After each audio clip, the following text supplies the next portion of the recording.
नमस्कार मित्रांनो, स्वागत आहे सगळ्यांचं शिवराज सर यूट्यूब चॅनलमध्ये। आय टी ॲडमिशन 2024च्या व्हिडिओज बनवत आहे। तर ॲडमिशन 2024 आय टी आयबद्दल गव्हर्मेंट आय टी आयमध्ये फी किती असते असे बरेच प्रशिक्षणार्थी विचारत आहेत, कॅन्डिडेट विचारत आहेत।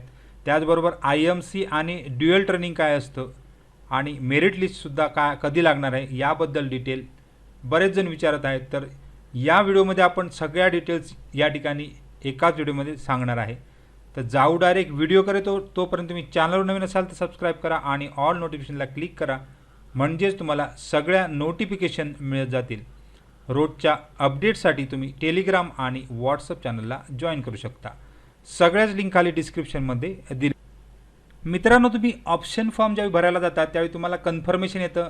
पर्याय निवडताना अत्यंत महत्त्वाची सूचना, निवडलेल्या व्यवसायासमोर आय एम सी असे जर नमूद केले असल्यास उमेदवारास संबंधित संस्थेच्या आय एम सीच्या नियमानुसार प्रशिक्षण शुल्क भरावे लागेल अशी एक सूचना येत आहे। त्याचबरोबर ड्युअलबाबत एक सूचना येत आहे। आता या सूचना म्हणजेच काय, तर प्रशिक्षण शुल्क अनामत रक्कम कोणकोणते असते याबाबत डिटेल यामध्ये बघू। तर शासकीय आणि खाजगी औद्योगिक प्रशिक्षण संस्था यामध्ये फी जी आहे, शुल्क म्हणजे फी त्या ठिकाणी कोणत्या प्रकारे आकारली जाते, तर आज बघणार आहोत। शासकीय औद्योगिक प्रशिक्षण संस्था जी आहे त्यामध्ये गव्हर्मेंट इन्स्टिट्यूटमध्ये ट्रेड वाईज प्रशिक्षण शुल्क असतं, म्हणजे फी जी असते ती जर मशीन गट असतील तर जनरल कॅटेगरीला, जनरल म्हणजे ओपन कॅटेगरीला गव्हर्मेंट संस्थांमध्ये मिनिमम 1200 रुपये या ठिकाणी प्रशिक्षण शुल्क असतं।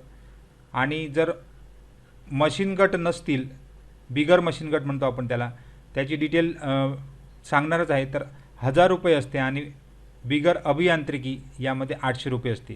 ही प्रशिक्षण शुल्क आहे। त्याचबरोबर तुम्हाला हे या ठिकाणी भरायचे आहे 350 रुपये आणि नंतर प्रशिक्षण अनामत रक्कम 500 रुपये आणि ग्रंथालय अनामत रक्कम 100 रुपये, असे एकूण 600 रुपये या ठिकाणी भरायचे आहेत जर तुम्ही जनरल किंवा ओपन कॅटेगरीचे असाल। तर राखीव कॅटेगरीचे असाल तर तुम्हाला प्रशिक्षण शुल्क माफ केलेलं आहे त्या ठिकाणी कोणत्याही प्रकारचं, म्हणजे 1200, 1000, 800।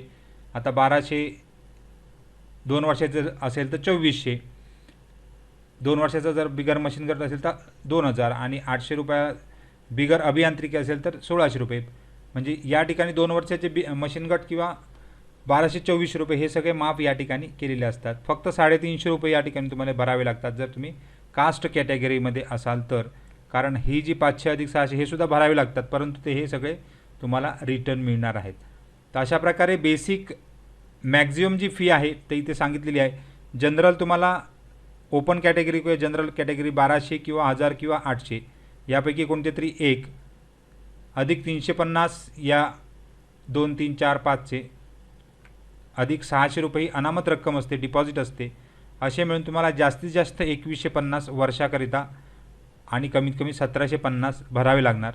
याच्यातले 600 रुपये परत तुम्हाला रिफंड मिळणार आहेत, म्हणजेच 1550 पर्यंत तुम्हाला या ठिकाणी मॅक्झिमम फी लागू शकते। तर जर 2 वर्षाचा कोर्स असेल तर 1200चे फक्त 2400 होतात, त्यामुळे जास्तीत जास्त तुम्हाला 2750 2 वर्षाची मॅक्झिमम फी या ठिकाणी असणार आहे।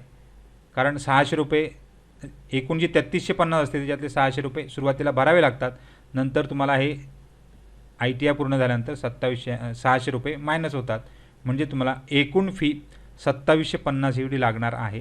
ही जनरल आणि ओपन कॅटेगरीसाठी प्लस युनिफॉर्म आणि स्टेशनरीची त्यावेळी सांगितले जातात। म्हणजेच कमीत कमी फीमध्ये तुम्हाला शासकीय आय टी आय पूर्ण करायचे आहेत। जनरल आणि कॅटेगरीला दुसऱ्या वर्षी जर 2 वर्षाचा कोर्स असेल तर फक्त ट्रेनिंग 1200 रुपये आणि 1000 रुपये किंवा 800 रुपये, 1200 किंवा 1000 किंवा 800 रुपये भरावे लागतात। आता कास्ट कॅटेगरीसाठी ट्रेनिंग फी नसल्यामुळे फक्त 350 रुपये तुम्हाला भरायचे आहेत, अधिक 600 रुपये डिपॉझिट ठेवायचे आहे, असे मिळून 950 रुपये तुम्हाला कास्ट कॅटेगरीमध्ये भरायचे आहेत। जेवढे कास्ट कॅटेगरी असतील, नॉन क्रिमिनल असलं पाहिजे, SC ST साठी म्हणजे 350च आहेत, त्यांना काय नॉन क्रिमिनलची गरज नाही। म्हणजे मॅक्झिमम तुम्हाला या ठिकाणी मिनिमम या ठिकाणी तुम्हाला 950 भरायचे आहेत, याच्यातले सुद्धा तुम्हाला 600 रिफंड मिळणार आहेत। अशा प्रकारे कमीत कमी फी त्या ठिकाणी ठेवलेली असते। त्यानंतर आय एम सीच्या जागा आहेत, आय एम सी म्हणजे काय ते पुढे आपण बघतोच आहे। तर या ठिकाणी फी ही जर 30,000 असते. बिगर मशीन गट असेल तर 25,000 आणि बिगर अभियांत्रिकीसाठी 20,000 अशी ही या ठिकाणी फी असते. आउट ऑफ महाराष्ट्र स्टेट असेल तर 45,000, 37,500 आणि 20,000 आणि आउट ऑफ इंडिया असेल तर 60,000, 50,000 आणि 40,000 अशा प्रकारची त्या ठिकाणी फी आहे. खाजगी जी आहे ती फी त्या ठिकाणी तुम्हाला त्या संस्थेत शक्यतो सांगितली जाते. त्याची डिटेल्ससुद्धा उद्यापर्यंत तुम्हाला देणार आहे. बाकीच्या या फीज त्या ठिकाणी घेतल्या जातात. जर तुम्ही हॉस्टेलची फॅसिलिटी असेल तरच फक्त या फी 1,200 रुपये तुम्हाला डिपॉझिट वसतिगृह शुल्क घेतलं जातं आणि डिपॉझिट 1,000 रुपये घेतलं जातं जर तुम्ही हॉस्टेलची सोय घेतात असाल तर. अशा कमीत कमी फीमध्ये म्हणजे 2750 पर्यंत फीमध्ये तुम्हाला मिळणार आहे. आता या ठिकाणी IMCच्या जर जागा तुम्हाला मिळाल्या तर तुम्हाला एवढी फी मात्र भरायची आहे. याच्यामध्ये सुद्धा काही मीटिंग जर झाल्या तर याच्यामध्ये साधारण अर्धासुद्धा म्हणजे 15,000पर्यंत त्या ठिकाणी तुम्हाला माफ केलं जातं. जर प्रशिक्षण शेतीपूर्ती योजना जर मिळाली तर त्या ठिकाणी जवळजवळ 80% तुमची फी या ठिकाणी माफ होते. त्यामुळे कमीत कमी फीमध्ये तुम्हाला शासकीय ITIमध्ये शिकता येतं. संस्था व्यवस्थापन समिती असते, इन्स्टिट्यूट मॅनेजमेंट कोटा, त्याच्या अंतर्गत या तुकड्या चालवल्या जातात. काही जागा त्या ठिकाणी राखीव असतात म्हणजे त्यांची फक्त फी जास्त घेतली जाते आणि तुम्हाला ट्रेड मात्र हवा तो त्या ठिकाणी शक्यतो मिळतो. तर अशा या जागा PPP अंतर्गत बऱ्याच ITIमध्ये चालवल्या जात आहेत.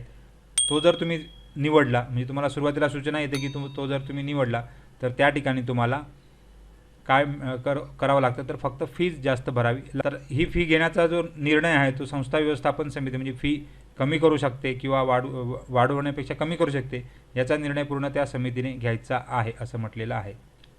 संस्था व्यवस्थापन समितीची 20% जागा आहेत. त्या इच्छुक उमेदवार म्हणजे तुमच्या ट्रेडच्या समोर तुम्ही सिलेक्ट केले IMC असं जर लिहिलं असेल तर तुम्हाला ती त्या ठिकाणी IMCची फी भरावी लागणार. वेल्डर IMC उदाहरणार्थ दिलं अशा प्रकारे त्या ठिकाणी मेन्शन केलेलं असतं. ऑप्शन भरताना तुम्हाला त्या ठिकाणी दिसणार आहे. तर हे जर तुम्ही त्या ठिकाणी जागा घेत असाल तर तुम्हाला त्या ठिकाणी तशा प्रकारचं शुल्क हे आकारलं जाणार आहे. IMCचं शुल्क म्हणजेच त्या ठिकाणी 30,000, 25,000, 20,000 किंवा 45,000 हे आउट ऑफ महाराष्ट्रासाठी आकारलं जातं. आता मित्रांनो, ड्युअल सिस्टीम ट्रेनिंग ही योजना राज्यातील अधिकाधिक संस्थांमध्ये प्रभावीपणे राबवली जात आहे. बऱ्याच ठिकाणी ड्युअल म्हणजे त्या ठिकाणी आस्थापना म्हणजेच कंपन्यांमध्ये तुम्हाला 5 ते 6 महिने मिनिमम 6 महिने त्या ठिकाणी काढावं लागतं. म्हणजे निवडलेल्या व्यवसायासमोर जर ड्युअल ट्रेनिंग सिस्टीम असे नमूद केले असल्यास उमेदवारास अभ्यासक्रमानुसार इंडस्ट्रीमध्ये हजर राहून 6 महिने साधारण ऑन जॉब ट्रेनिंग करावे लागेल. तशी उमेदवारांनी संबंधित संस्थेत माहिती घेऊनच असा पर्याय निवडायचा आहे. म्हणजे कोणती कंपनी मग सिमेंट्स असेल, टाटा असेल किंवा त्या ठिकाणी गोदरेज असेल, ज्या टायअप केलेल्या कंपन्या असतात अशामध्ये तुम्हाला त्या ठिकाणी direct on the job training मिळतं. तर त्याला म्हणतात DST मोड. तर अशा प्रकारे बरेच त्या ठिकाणी प्रश्न होते. तर शेवटच्या प्रश्नाकडे जाऊ तर इथे प्रवेश फेरी जी आहे ती कधी लागणार आहे तर या ठिकाणी मेरिट लिस्ट म्हणजे प्राथमिक गुणवत्ता यादी 4 जुलै ही लागणार आहे, 4 जुलैला. त्यानंतर अंतिम गुणवत्ता यादी जी आहे ती 7 जुलैला त्या ठिकाणी संध्याकाळी 5 वाजता तुम्हाला SMS द्वारे पण कळवला जाणार आणि ऑनलाईन तुम्हाला सदर यादीतील मेरिट नंबर दिसणार आहे. आणि पहिला जो राऊंड आहे तो 14 जुलैला निश्चित केलेला आहे. तर अशा प्रकारे सर्व प्रश्नांची उत्तरं, सर्व प्रश्नांची शंका ज्या होत्या त्या या ठिकाणी सांगितलेल्या आहेत. अजून काही डाऊट असेल तर कमेंट बॉक्समध्ये कमेंट करा आणि व्हिडिओ आवडल्यास लाईक, शेअर, कमेंट करायला विसरू नका. थँक्यू व्हेरी मच आणि बेस्ट ऑफ.